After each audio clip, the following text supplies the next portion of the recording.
এবার ইসরায়েলের বিরুদ্ধে যুদ্ধ করতে প্রস্তুত লেবাননের ফিলিস্তিনিরা। আরো বিস্তারিত জানিয়ে দিব। এদিকে লেবাননকে প্রস্তর যুগে পাঠানোর হুমকি ইসরায়েলের প্রতিরক্ষা মন্ত্রীর। এবার জেনে নিয়ে ভয়াবহ বোমা বিস্ফোরণে ইসরায়েলি সেনা নিহত, আহত অন্তত 16 জন। এদিকে পশ্চিমাদের সঙ্গে সম্পর্ক অবনমনের কথা বিবেচনা করছে রাশিয়া। আরো জানিয়ে দিব। এবার সিরিয়ায় বিরতিহীনভাবে সম্পদ লুট করছে মার্কিন সরকার, অভিযোগ ইরানের। এদিকে বিতর্কে গাজায় যুদ্ধ নিয়ে প্রশ্ন, হামাসকে দোষ দিলেন বাইডেন। এবার রাশিয়ার হুমকির মুখে ইউরোপের সামরিক তৎপরতা। এবং সর্বশেষে জানিয়ে দিব।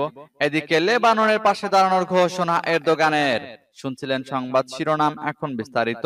তবে তার আগে অনুরোধ থাকবে, এই ভিডিওতে একটি লাইক দিন এবং কমেন্টস করে জানিয়ে দিন আপনি কোন জেলা থেকে বা কোথায় থেকে আমাদের সাথে যুক্ত রয়েছেন, এবং সংবাদের সর্বশেষ গুরুত্বপূর্ণ আপডেট পেতে চ্যানেলটি সাবস্ক্রাইব করে আমাদের সঙ্গেই থাকুন।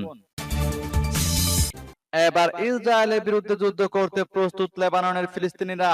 ফিলিস্তিনের অবরুদ্ধ গাজা উপত্যকায় ইসরায়েলের ধ্বংসলীলা দেখে ক্ষুব্ধ লেবাননের ফিলিস্তিনিরা। তবে গাজার মতো লেবাননেও ইসরায়েল যুদ্ধ শুরু করলে দেশটির বিরুদ্ধে হিজবুল্লাহর সঙ্গে লড়াই করতে প্রস্তুত রয়েছে তারা।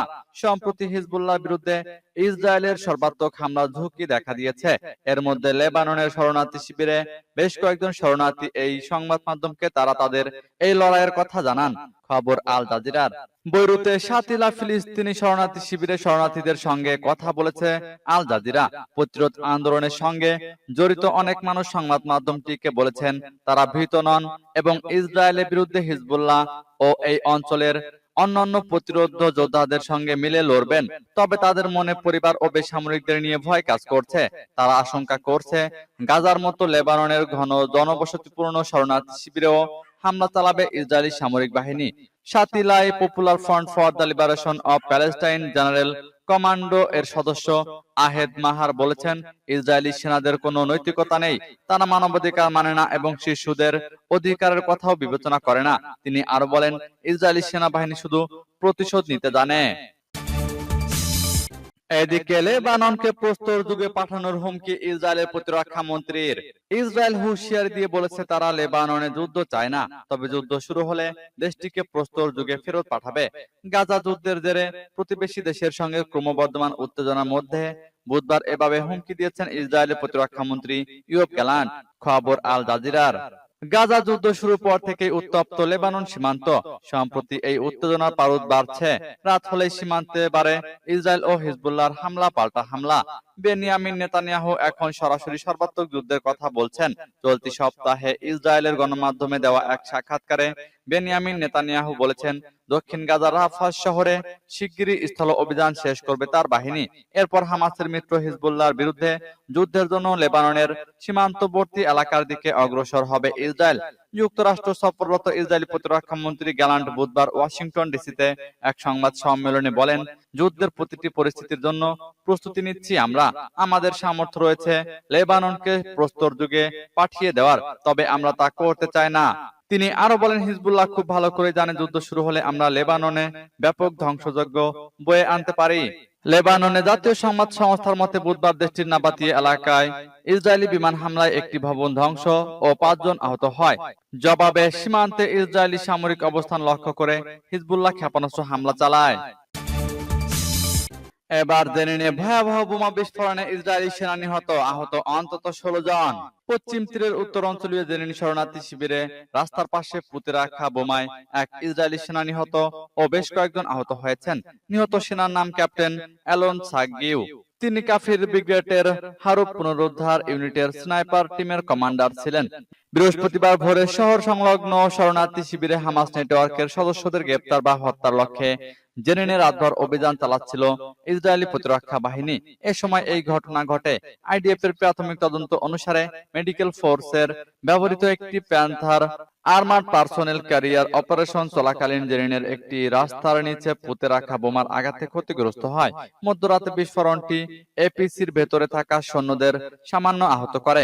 অতিরিক্ত বাহিনী ঘটনাস্থলে পৌঁছে আহত সৈন্যদের সরিয়ে নেওয়ার কাজ করছিল। এ সময় আরো একটি বোমা বিস্ফোরিত হয়, যা সাইকিওর মৃত্যু এবং অতিরিক্ত সৈন্যদের আহত হওয়ার কারণ হয়। সব মিলিয়ে 16 জন সেনা আহত হয়েছেন বোমার আঘাতে, যাদের মধ্যে একজন গুরুতর ও 5 জন মাঝারি আহত হয়েছেন। এদিকে পশ্চিমাদের সঙ্গে সম্পর্ক অবনমনের কথা বিবেচনা করছে রাশিয়া। ইউক্রেন যুদ্ধে যুক্তরাষ্ট্র ও তার মিত্রদের গভীরভাবে জড়িত থাকার কারণে পশ্চিমা রাষ্ট্রগুলোর সঙ্গে কূটনৈতিক সম্পর্কের সম্ভাব্য অবনমনের কথা বিবেচনা করছে রাশিয়া। যদিও এ বিষয়ে এখনো কোনো সিদ্ধান্ত নেওয়া হয়নি। বৃহস্পতিবার ক্রেমলিনের মুখপাত্র দিমিত্রি পেসকভ সাংবাদিকদের একথা জানান। তিনি বলেন, কূটনৈতিক সম্পর্কের স্তর কমানোর বিষয়টি এই রাষ্ট্রগুলোর জন্য একটি আদর্শ অভ্যাস, যেটা বন্ধুত্বপূর্ণ বা প্রতিকূল যে পরিস্থিতিতেই হোক না কেন। ক্রেমলিনের মুখপাত্র বলেন, ইউক্রেন যুদ্ধে পশ্চিমাদের ক্রমবর্ধমান সম্পৃক্ততার কারণে রুশ ফেডারেশন ইউক্রেনের সংকটে এই ধরনের বৈরী পশ্চিমা হস্তক্ষেপের প্রতিক্রিয়া জানাতে বিভিন্ন বিকল্প বিবেচনা করতে পারে না। তবে এ বিষয়ে এখনো কোন সিদ্ধান্ত নেওয়া হয়নি জানিয়ে পেসকভ বলেছেন, রাশিয়া এ বিষয়ে পশ্চিমাদের প্রতিক্রিয়া জানানোর বিভিন্ন উপায় বিবেচনা করছে। সূত্র রয়টার্সের। সিরিয়ায় বিরতিহীনভাবে সম্পদ লুট করছে মার্কিন সরকার, অভিযোগ ইরানের। বহু বছর ধরে সন্ত্রাসবাদের বিরুদ্ধে যুদ্ধের অজুহাতে সিরিয়ায় সামরিক উপস্থিতি বজায় রেখেছে যুক্তরাষ্ট্র। তবে মার্কিন সরকার বিরতিহীনভাবে দেশটির বিভিন্ন সম্পদ লুট করে চলেছে বলে অভিযোগ করেছে ইরান। সেই সঙ্গে সিরিয়া থেকে শিগগিরই মার্কিন সেনাদের কোনো শর্ত ছাড়াই প্রত্যাহারের উপর জোর দিয়েছে দেশটি। জাতিসংঘে নিযুক্ত ইরানের স্থায়ী প্রতিনিধি আমির সাইদ ইরাভানি মঙ্গলবার জাতিসংঘ নিরাপত্তা পরিষদের এক অধিবেশনে সিরিয়া থেকে শিগগিরই ও বিনা শর্তে সব মার্কিন সেনা সরিয়ে নেওয়ার দাবি জানিয়েছেন। সিরিয়ায় শান্তি প্রতিষ্ঠা ও আঞ্চলিক স্থিতিশীলতার জন্য বিষয়টি জরুরি বলে উল্লেখ করেছেন তিনি। ইরাভানি বলেছেন, মার্কিনিরা সন্ত্রাসবাদের সঙ্গে লড়াইয়ের পরিবর্তে জিবহাতুন নুসরার মতো সন্ত্রাসী গ্রুপগুলোকে সমর্থন দিয়ে যাচ্ছে এবং সিরিয়ার জনগণের তেল ও অন্যান্য সম্পদ লুট করছে। যুক্তরাষ্ট্র সরকার সহ কোন কোন পশ্চিমা সরকার সিরিয়ায় সংঘাতগুলো দীর্ঘকালের জন্য দায়ী মন্তব্য করে ইরানের এই কূটনীতিক বলেছেন, কারণ এই সরকারগুলো সিরিয়ার জনগণের উপর তাদের ইচ্ছা চাপিয়ে দেওয়ার চেষ্টা করছে। তিনি সিরিয়ার সার্বভৌমত্ব, রাজনৈতিকতা ও স্বাধীনতা, ঐক্য ও ভৌগোলিক অখণ্ডতা রক্ষা করাকে সবার দায়িত্ব হিসেবে জোর দিয়ে বলেছেন, সন্ত্রাসবাদের বিরুদ্ধে লড়াই, বিদেশিদের দখলদারিত্ব এবং অবৈধ নিষেধাজ্ঞা থেকে অদ্ভুত অর্থনৈতিক সন্ত্রাসবাদের বিরুদ্ধে সংগ্রামে সিরিয়ার জনগণকে পরিত্যাগ করা আন্তর্জাতিক সমাজের উচিত নয়। এদিকে বিতর্কে গাজায় যুদ্ধ নিয়ে প্রশ্ন, হামাসকে দোষ দিলেন বাইডেন। 4 বছর পর বিতর্কে প্রথমবার মুখোমুখি হয়েছেন যুক্তরাষ্ট্রের প্রেসিডেন্ট জো বাইডেন ও সাবেক প্রেসিডেন্ট ডোনাল্ড ট্রাম্প। বাংলাদেশ সময় শুক্রবার সকাল 7টার দিকে সিএনএন এর আটলান্টা স্টুডিওতে এই বিতর্ক শুরু হয়। বিতর্ক শুরুর কিছুক্ষণ পরেই নভেম্বরে অনুষ্ঠিত হতে যাওয়া নির্বাচনে ডেমোক্র্যাট প্রার্থী বাইডেন ইসরায়েল গাজা যুদ্ধ নিয়ে প্রশ্নের সম্মুখীন হন। এই ইস্যুতে বাইডেনের ডেমোক্র্যাট সমর্থকের একাংশের বিরোধিতার মুখে রয়েছেন বাইডেন। প্রশ্ন করা হয়, হামাস ও ইসরায়েল যুদ্ধ শেষ করতে বাইডেন কি করবেন? উত্তরে বাইডেন বলেন, একমাত্র হামাসই এই যুদ্ধের শেষ চায় না। বাইডেন ইসরায়েলের প্রতি তার জোরালো সমর্থন পুনর্ব্যক্ত করেন, বলেন হামাসকে নির্মূল করতে হবে। বিতর্ক মঞ্চে উঠে প্রথা অনুসারে করমর্দন করেননি বাইডেন ও তার রিপাবলিকান প্রতিদ্বন্দ্বী ট্রাম্প। 2020 সালের প্রেসিডেন্ট নির্বাচনের বিতর্কেও কোভিড-19 বিধিনিষেধের কারণে করমর্দন করেননি। এরপর দুজনকে বিতর্কের নিয়ম বলে দেন সঞ্চালক। এবার রাশিয়ার হুমকির মুখে ইউরোপের সামরিক তৎপরতা। রাশিয়া ও বেলারুশ সীমান্তের বিরুদ্ধে জোরালো প্রতিরক্ষা অবকাঠামো গড়ে তুলতে চায় ইউরোপের প্রতিবেশী দেশগুলো। এখনই ন্যাটোর সদস্য হতে না পারলেও ইউক্রেনের সঙ্গে সেতু বন্ধ করার সম্ভাবনা রয়েছে।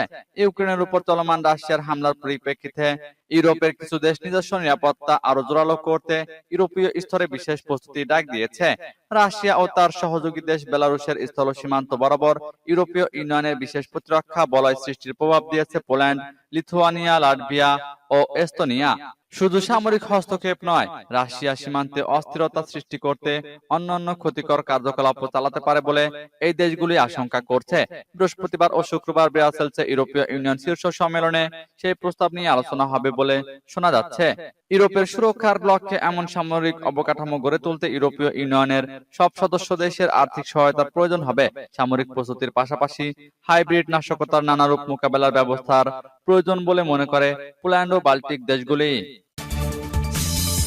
এদিকে লেবাননের পাশে দাঁড়ানোর ঘোষণা এরদোগানের। ইসরায়েলের সঙ্গে চলমান উত্তেজনায় লেবাননের পাশে দাঁড়ানোর ঘোষণা দিলেন তুর্কি প্রেসিডেন্ট রিসেপ তাইপ এরদোগান। বুধবার দেশটির পার্লামেন্টে দেওয়া ভাষণে মুসলিম বিশ্বকেও লেবাননের পাশে দাঁড়ানোর আহ্বান জানান এই নেতা। এরদোগান বলেন, পশ্চিমাদের সমর্থন নিয়ে মধ্যপ্রাচ্যে যুদ্ধ ছড়িয়ে দেওয়ার পরিকল্পনা করছে ইসরায়েল, যা অঞ্চলটিতে ডেকে আনবে বিপর্যয়। গাজাকে ধ্বংস ও পুড়িয়ে ফেলার পর ইসরায়েল এখন লেবাননের দিকে নজর দিয়েছে। তুর্কি প্রেসিডেন্ট সতর্ক করে বলেন, মুসলিম বিশ্ব ও মধ্যপ্রাচ্যের ভ্রাতৃপ্রতিম দেশগুলোকে এই রক্তাক্ত পরিকল্পনার বিরুদ্ধে অবস্থান নিতে হবে। সবাইকে বলবো, লেবাননের জনগণের পাশে দাঁড়ান। গাজায় ইসরায়েলের চলমান আগ্রাসনের বিরুদ্ধে সবচেয়ে সরব যে কয়েকজন নেতা রয়েছেন, তাদের অন্যতম তুর্কি প্রেসিডেন্ট এরদোগান। এরই মধ্যে ইসরায়েলের সঙ্গে বাণিজ্যিক সম্পর্ক স্থগিত করেছে আঙ্কারা। উল্লেখ্য, সাম্প্রতিক সপ্তাহগুলোতে ইসরায়েল ও লেবাননের হিজবুল্লাহর মধ্যে সীমান্তবর্তী এলাকাগুলোতে টানাপোড়েন বাড়ছে, যা সর্বাত্মক ইসরায়েল হিজবুল্লাহ যুদ্ধের আশঙ্কা বাড়াচ্ছে।